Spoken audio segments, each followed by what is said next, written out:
Hello दोस्तों, आप सभी का स्वागत है मेरे यूट्यूब चैनल में। आज की कहानी है मेरे हमसफ़र भाग 2 साल बाद इटली। वो ज़मीन जो अपने वाइन, संगमरमर की हवेलियों और चर्च के लिए मशहूर है।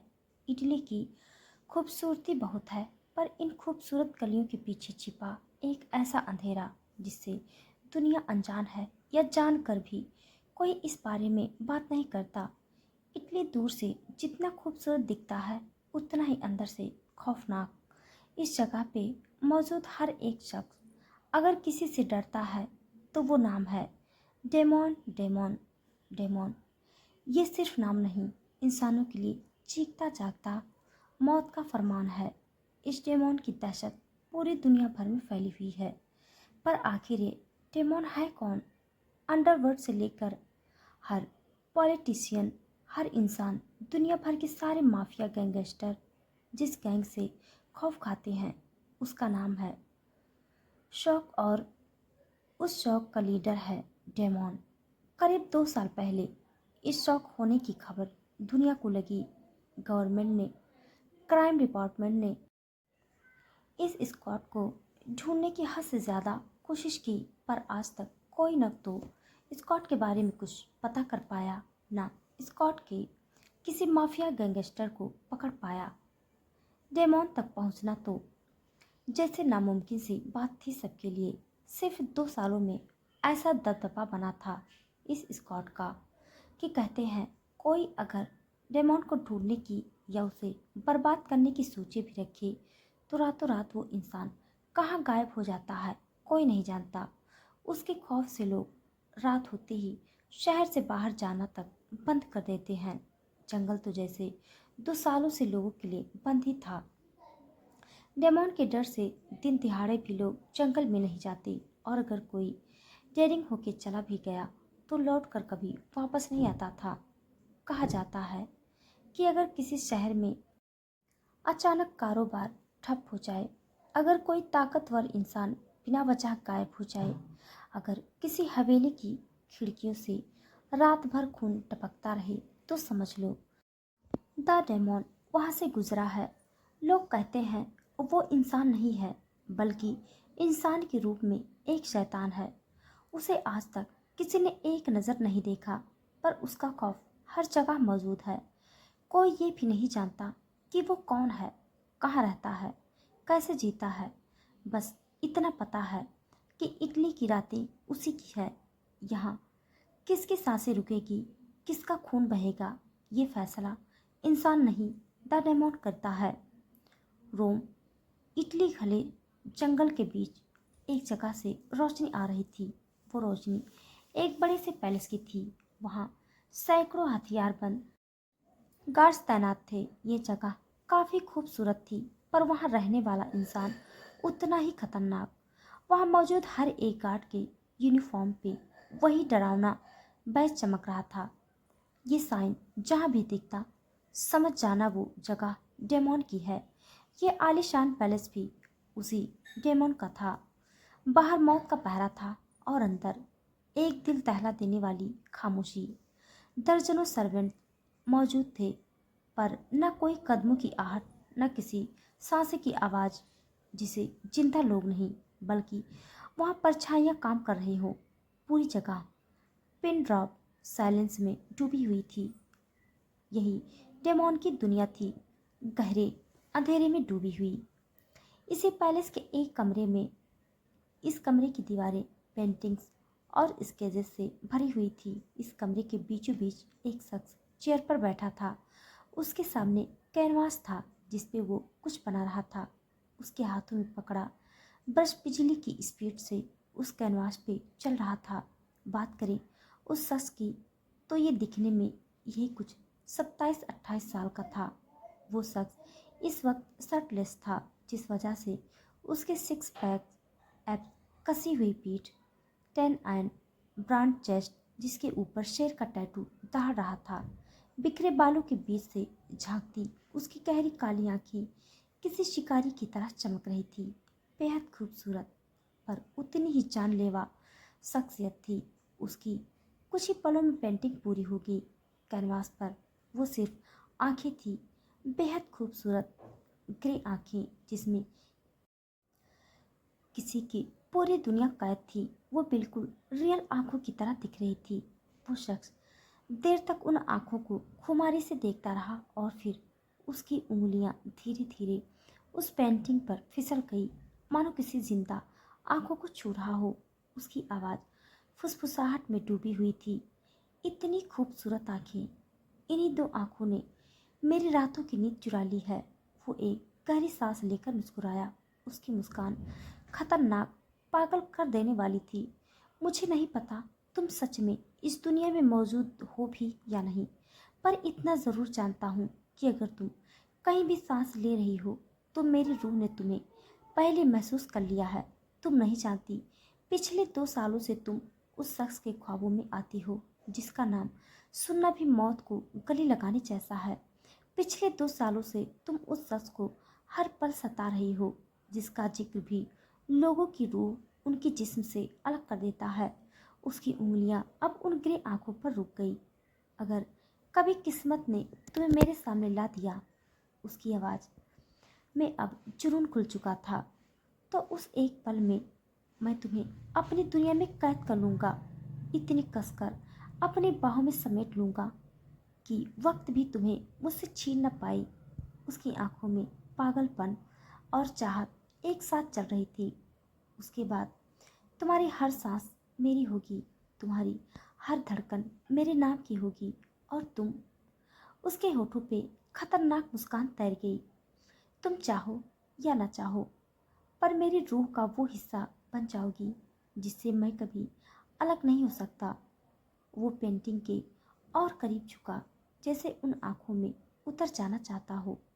दुआ करना कि मेरी नज़र तुम पर कभी न पड़े, क्योंकि जिस दिन तुम मेरी नज़र में आ गई उस दिन पूरी दुनिया मिलके भी तुम्हें मुझसे दूर नहीं कर पाएगी। इस कदर अपना बनाऊंगा तुम्हें।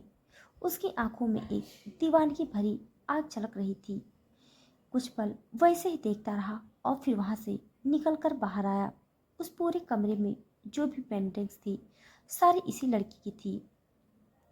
वो वहां से अपने कमरे में आया जहां ऑलरेडी एक आदमी मौजूद था। उस शख्स के आते ही वो आदमी उसके सामने आया और सिर झुकाते हुए बोला, डेमोन, आज स्कॉर्पियो गैंग के लीडर के साथ आपकी मीटिंग है। और डेमोन ने एक गहरी नज़र उस पर डाली तो वो शख्स जो डेमोन का राइट हैंड था वो खामोश हो गया और चुपचाप वहां से निकल गया। डेमोन अपने कमरे में आके शावर लेने चला गया। उसने कोल्ड शावर लिया और अपनी वी शेप कमर पे टॉवल रैप करते हुए वो बाहर आ गया। बाहर टेबल पे रखा उसका फ़ोन लगातार बज रहा था। उसने अब फ़ोन उठा के कान से लगाया और सामने से कई बातें सुनने के बाद उसकी आंखें सर्द होने लगी। फाइन, आई विल कम, उसने बेहद ठंडी आवाज़ में बस इतना ही कहा और फ़ोन रख दिया। उसके चेहरे पे बेहद खतरनाक एक्सप्रेशन थे। उसने अब अपने राइट हैंड डेविड को फ़ोन किया और कुछ इंस्ट्रक्शन देने के बाद फ़ोन रख दिया। वो रेडी होने चला गया। उसके एक अंडरवर्ल्ड गैंग के साथ मीटिंग थी। दूसरी तरफ जयपुर, राजस्थान। जयपुर वो शहर जो अपने राजसी शान और रेगिस्तान का अनोखा संगम था। सुबह का समय था और जयपुर की सुबह हमेशा हल्की गुलाबी धूप में जागती है। इसी बड़े शहर की छोटी छोटी गलियों के बीच चहल पहल थी। कहीं से रेडियो की आवाज़ आ रही थी तो कहीं से कचौरी समोसे की महक हवा में फैल रही थी। उन्हीं गलियों के बीच एक फ्लावर शॉप के बाहर रोज की तरह आज भी ताज़े फूलों की खुशबू बिखरी हुई थी। दुकान काफ़ी खूबसूरत थी। ये जयपुर की सबसे बड़ी और नामचीज फ्लावर शॉप थी जहाँ बड़े बड़े इवेंट्स के लिए, अमीरों की शादियों के लिए या बाकी किसी फंक्शंस के लिए फूल खरीदे जाते थे। बाहर छोटे से लकड़ी के बोर्ड पर लिखा था, कौशिक फ्लावर गार्डन। दुकान के बाहर गेंदा, लिली, ट्यूलिप और गुलाब की कतारें सजी थी। अंदर सफ़ेद दीवारों पर लटकती वेलें, कांच के जार में पानी में तैरते फूल और इन फूलों की हवा में फैली भीनी सी महक। और इस सब के बीच मेज पे बैठी थी एक लड़की, हल्के पीच रंग की सादी सी कुर्ती, खुले लंबे काले बाल जो कमर तक गिर रहे थे, माथे पर पसीने की नन्ही बूंदें जो सुबह की हल्की धूप में मोती सी चमक रही थी। उसकी त्वचा में वो नरमी थी जैसे किसी ने गुलाब की पंखुड़ी को छू लिया हो। उसकी आंखें खूबसूरत ग्रे रंग की गहरी काजल से सजी, पर उसमें कोई बनावट चमक नहीं, बल्कि एक शांत समंदर सा ठहराव उसकी खूबसूरती, उसकी सादगी और उसकी मुस्कुराहट में थी। जब वो लड़की मुस्कुराती तो ऐसा लगता था जैसे दुकान में रखे सारे फूल अचानक से और ज़्यादा खिल उठे हों। उसकी उंगलियां बेहद नाजुक थी। वो हर फूल को ऐसे छूती जैसे उन फूलों को भी चोट न लग जाए। धागे से बुके बांधते समय उसकी हर हरकत में एक अजीब सी नज़ाकत थी, जैसे वो सिर्फ फूल नहीं, लोगों के जज्बात सजा रही हो। तभी एक छोटा लड़का भागते हुए अंदर आया और कहा, इनाया दीदी, मेरा बुके रेडी हुआ।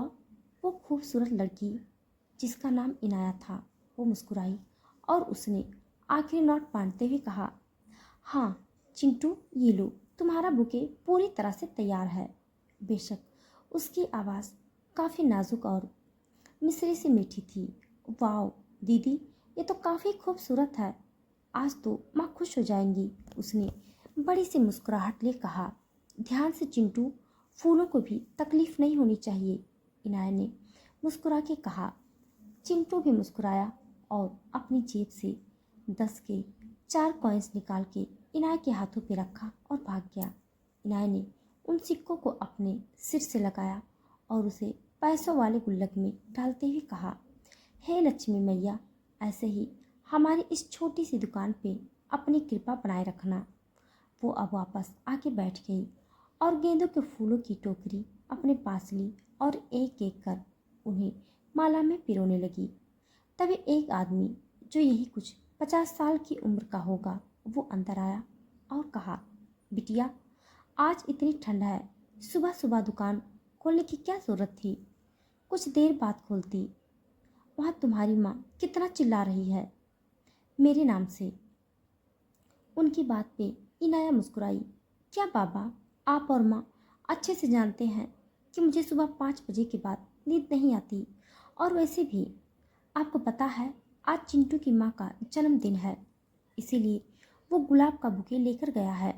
उसने कल ही कहा था मुझसे। मैं बच्चे का दिल कैसे तोड़ सकती थी?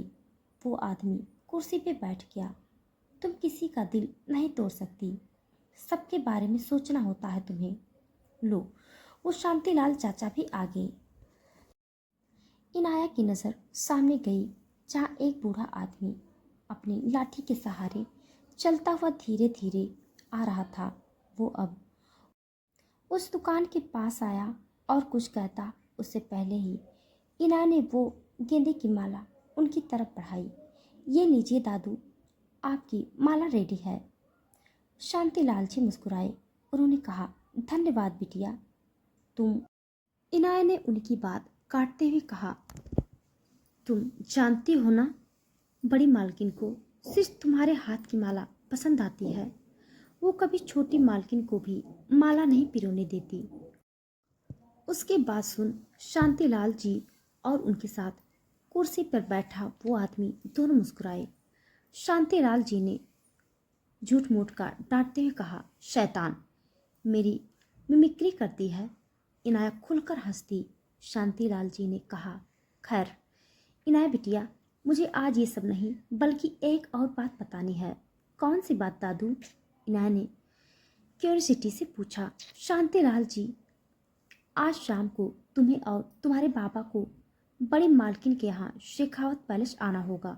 उनके यहाँ एक खास मेहमान आने वाला है, जिसके लिए पूरे पैलेस को फूलों से सजाना है। इनाया चौंक गई। क्या? शेखावत पैलेस? आप जानते हैं ना, पूरे जयपुर में सबसे बड़ा घर है वो। मैं उतने बड़े घर की सजावट अकेले कैसे करूँगी? आप अपनी बड़ी मालकिन को। शांतिलाल जी, अरे बिटिया, तुम्हें अकेले नहीं करना है कुछ। बड़ी मालकिन के यहाँ नौकर की कमी है क्या? उन्होंने पहले सारा इंतजाम कर दिया है, तुम्हें बस वहाँ आके उनके हाथों काम करवा के लेना है।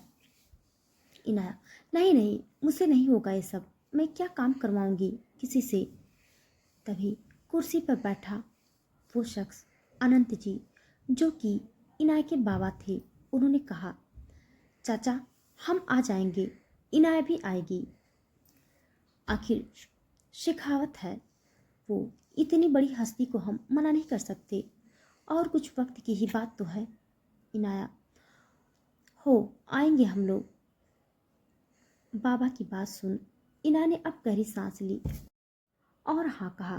फिर उसने कुछ सोचते हुए कहा, वैसे दादू एक बात बताइए, एक खास मेहमान कहीं आपके छोटे बाबा आहिर शेखावत तो नहीं? कल मैंने टीवी पे देखा था, वो न्यूज़ चैनल वाले बोल रहे थे कि आहिर शेखावत इंडिया आने वाले हैं। शांतिलाल जी मुस्कुराए, हाँ बिटिया, बिल्कुल सही सुना तुमने, आहिर बाबा विदेश से आने वाले हैं। इनाया ने लिली के फूलों को टोकरी में अच्छे से एडजस्ट करते हुए कहा, अच्छी बात है, आपकी बड़ी मालकिन बहुत खुश होंगी ना? शांतिलाल जी, हाँ, फिर बड़ी मालकिन भी और बड़ी दीदी भी कल से खुश हैं। अच्छा, अब मैं चलता हूँ, पैलेस में बहुत काम है, और हाँ, यहाँ से जल्दी आ जाना। इस पर इनाय से पहले अनंत जी ने कहा, हाँ हाँ चाचा, जल्दी आ जाएंगे वो। शांतिलाल जी अब चले गए। इनाय ने फूल अरेंज करते हुए कहा, आपको हाँ कहने की कोई ज़रूरत नहीं थी बाबा, मैं कभी उनसे मिली नहीं, कभी उनके घर गई भी नहीं, पता नहीं कैसे होंगे वो लोग। और ऊपर से वो आहिर शेखावत, न्यूज़ चैनल पे, अखबार में और जयपुर के लोगों से जितना उसके बारे में सुना है, सबका ये कहना है कि वो हद से ज़्यादा खतरनाक और शैतान किस्म का इंसान है। तो चुप ही क्या उसके सामने जाना? अनंत जी, अरे उसके सामने थोड़ी ना जाना है तुम्हें, तुम्हें तो बस वहाँ जाके अपना काम करना है और शाम होने से पहले लौट आना, बस। कितना आसान है, वैसे भी मेरी बेटी के लिए कोई काम मुश्किल नहीं है। इनाय मुस्कुराई, हाँ बाबा, अब मैं तैयारी कर लूँ, वरना क्या लेके जाऊंगी उनके महल में। अनंत जी, ठीक है कर लो, मैं तब तक ज़रा हिसाब का देखता हूँ। वो दोनों अपने अपने काम में लग गए। ऐसे ही दोपहर के 4 बज गए। इनाया ने सब तैयार करके फूलों को शेखावत पैलेस में भेज दिया और खुद घर जाके रेडी हो गई। वो अब शेखावत पैलेस के लिए निकली। उसने एक रिक्शा किया था और किस्मत खराब, जो वो रिक्शा बीच रास्ते में ही बंद हो गया। रिक्शे वाले ने चालू करने की बहुत कोशिश की, पर जब कुछ नहीं हुआ तो उसने इनाया से कहा, मैडम आप यहीं रुको, मैं ज़रा मैकेनिक देख कर आता हूँ। इनाया ने सिर हिलाया, जल्दी आ जाइएगा भैया, देर हो रही है। वो रिक्शा वाला चला गया। इनाया बाहर उतर के खड़ी हो गई। 15 मिनट बाद वो रिक्शे वाला वापस आया और मुरझाई आवाज़ में कहा, माफ़ करना मैडम, यहाँ आसपास कोई मैकेनिक नहीं, आप थोड़ा आगे जाके चौक से दूसरा रिक्शा ले लीजिए। इनाया, कोई बात नहीं भैया, यहाँ तक आने के कितने हुए? रिक्शा वाला, नहीं रहने दो मैडम, आपकी मंजिल तो अभी आई ही नहीं, और ये रिक्शा बीच में बंद हो गया, इसीलिए पैसे मत दो। इनाया मुस्कुराई, रिक्शा बंद हुआ इसमें आपकी गलती नहीं थी भैया, और यहाँ तक आने के भी तो पैसे हुए ही होंगे, इसीलिए ये रख लीजिए। उसने पैसे रिक्शे वाले को दिए और आगे बढ़ गई। उसने अब समय देखा और खुद से कहा, बहुत देर हो गई, पता नहीं शाम तक मैं डेकोरेशन करवा पाऊंगी या नहीं। वो जल्दी जल्दी आगे बढ़ गई। चौक में आते ही उसे दूसरा रिक्शा मिल गया और उसने लंबे रास्ते से होते हुए एक पोश एरिया के सामने आके रिक्शा खड़ा किया और कहा, यहाँ से आगे नहीं जाएगा दीदी, शेखावत पैलेस के आसपास रिक्शा नहीं जा सकता। इनाया ने उसे पैसे दिए। यहाँ से कितना दूर है? पर सीधे ही जाओ, ज़्यादा नहीं, 2 किलोमीटर दूर है बस, रिक्शे वाले ने कहा और चला गया। इनाय ने गहरी सांस ली और आगे बढ़ गई। वो चलते हुए वहाँ तक आ गई और सामने मौजूद आलीशान पैलेस को देखकर उसकी आंखें चौंधिया गई। उसके सामने इस वक्त जयपुर का सबसे बड़ा महल था। आसपास बहुत से गार्ड्स का पहरा जमा हुआ था। उन सब के पास बड़ी बड़ी राइफल्स थी। इनाय ने अपना थूक निकला और ऊपर देखते हुए हाथ जोड़े। बड़े लोग हैं भगवान जी, प्लीज मुझे संभाल लेना, इनके सामने कोई गड़बड़ ना हो। उसने प्रे किया और गेट के पास आ गई तो गार्ड ने उसे गेट के पास रोक लिया। ए लड़की, कौन है तू और ऐसे डायरेक्ट अंदर कैसे जा रही है? परमिशन है क्या तेरे पास अंदर जाने की? इनाया तो पहले डर गई पर बाद में उसने थोड़ी हिम्मत करके कहा, मैं इनाया कौशिक। वो यहाँ शांतिलाल दादू काम करते हैं ना, मैं उन्हीं के पहचान की हूँ। वो हवा महल के पास वाला एरिया है ना, मैं वहीं से हूँ। शांतिलाल दादू ने ही कहा था कि यहाँ फ्लावर डेकोरेशन का काम है। वो आपकी बड़ी मालकिन ने बुलाया था मुझे। गार्ड, ठीक है रुक, मैं शांतिलाल चाचा को बुलाकर लाता हूँ। अगर उन्होंने तुझे पहचान लिया तो ही अंदर आना। इनाय ने हाँ में सिर हिलाया और वहाँ एक कोने में खड़ी हो गई। कुछ देर बाद वो गार्ड वापस आया और इनाय से कहा, जा अंदर, चाचा ने बुलाया है। इनाया अंदर आ गई। शांतिलाल जी उसके पास आए और कहा, क्या बिटिया, कितनी देर कर दी आने में?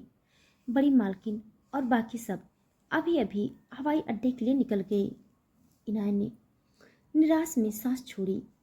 मैं 4 बजे ही निकली थी दादू, पर रास्ते में उसने सब बताया तो शांतिलाल जी ने कहा, अच्छा जो हुआ सो हुआ, अब जल्दी जल्दी काम पे लग जाओ। वो सब 6 बजे तक आ जाएंगे, उनके आने से पहले ही सब हो जाना चाहिए। इनाया ने सिर हिलाया और घर के अंदर की तरफ चली गई। वो यहाँ वहाँ हैरानी से देख रही थी। ये घर उसके लिए काफ़ी बड़ा था। वो अब अपने काम पे लग गई।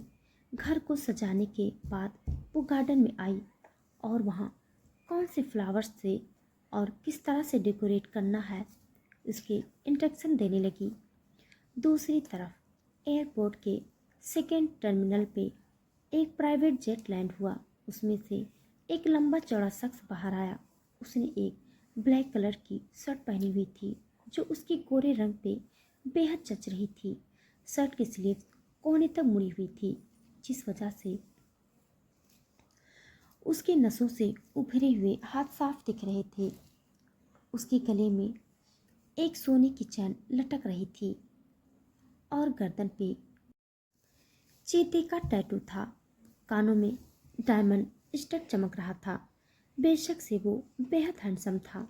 वो अपने सेट्स उतारता हुआ आगे आया जहाँ उसका पूरा परिवार खड़ा था। एक औरत जिसने बनारसी साड़ी पहनी हुई थी वो सबसे आगे खड़ी थी। वो शख्स सबसे पहले उसी के पास आया, उसके पैर छुए और फिर उसके गले लगते हुए कहा, कैसी हैं आप बड़ी माँ? वो औरत जो कि उस शख्स की बड़ी माँ जानकी शेखावत थी, उन्होंने प्यार से कहा, हम अब बिल्कुल ठीक हैं आहिर। अब अपने बेटे को देख लिया, आंखों को सुकून मिल गया। उन्होंने आहिर के माथे को चूम लिया। तभी एक और आवाज़ आई, हमारे भी तो गले लगो बरखुरदार बड़े पापा। आहिर उसके बड़े पापा राघवेंद्र जी के गले लग गया। तभी एक बूढ़ी औरत सामने आई। म्यारे को भूल गया छोरे। आहिर ने उनके पास जाके हल्के से उनकी गाल खींचते हुए कहा, आपको कोई भूल नहीं सकता दादी। After all you are the pillar of the family. हाँ हाँ बस कर, अब म्यारे को अंग्रेजी में गाली देना। वो बूढ़ी औरत जिसका नाम जमुना देवी था, उन्होंने कहा। मेल मिलाप होने के बाद सब अब अपनी अपनी कार में बैठे पैलेस जाने के लिए निकले।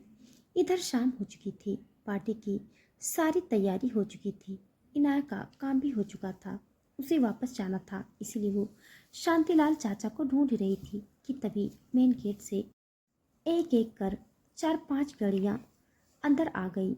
सबसे पहली 2 कार से गार्ड्स बाहर आ गए। उन्होंने मिडिल कार का दरवाज़ा खोला, जिसमें से जानकी जी, राजवेंद्र जी और जमुना देवी उतर गए और सबसे आखिरी की कार में से आहिर बाहर आया। उसकी नज़रें सामने थी, अपने घर की तरफ, जहां वो पूरे 2 साल बाद आ रहा था। न जाने क्यों आहिर को देखते ही इनाय की धड़कनें अचानक ही बढ़ गई। एक तेज हवा का झोंका उसे छूकर गुजर गया। बाल उसके चेहरे पर आ गए, जिन्हें अपनी पतली उंगलियों से कान के पीछे करती हुई वो दूसरी तरफ मुड़ गई। उसने खुद से कहा, ये क्या? इन्हें देखकर मेरी धड़कनें इस कदर क्यों बढ़ रही हैं?